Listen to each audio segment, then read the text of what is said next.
Aujourd'hui, il est temps de faire un point sur un projet qui est depuis de longue date chez Marvel et qui depuis a du mal à voir le jour, c'est-à-dire de Blade, qui a été annoncé en 2019 lors de la Comic Con. Et voici ce que je peux t'en dire jusqu'à présent. Ce projet Blade a énormément de problématiques. Il faut savoir que déjà, il y a eu 2 réalisateurs et qui ont tous quitté le navire, comme Bassam Tariq ou encore Yann Demange. Il y a également eu 4 scénarios, et les derniers en date sont ceux de Eric Pearson ou de Michael Green.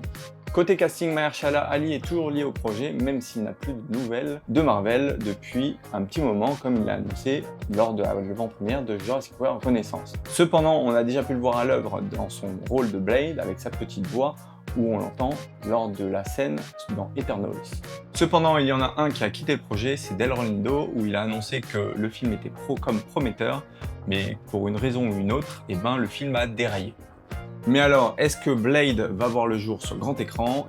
Ça c'est une bonne question, parce que Blade est actuellement retiré du planning de chez Marvel, mais également on a appris que le producteur de Sinners, Seb Ohanian, a révélé que des costumes de la version Blade de 1920 créés par Russ Carter lui a été vendus. Puis dernièrement, on a su via le scénariste des Blade, David S. Goyer, qu'il avait proposé son aide à Marvel pour le projet Blade. Malheureusement, Marvel a décliné en lui annonçant qu'ils avaient trouvé une solution. Mais alors, quelle est cette solution? La solution que Marvel aurait peut-être trouvée, c'est de l'intégrer dans Midnight Suns, dont le développement est de nouveau actif, comme l'ont révélé plusieurs sources depuis que Blade est retiré du calendrier de chez Marvel.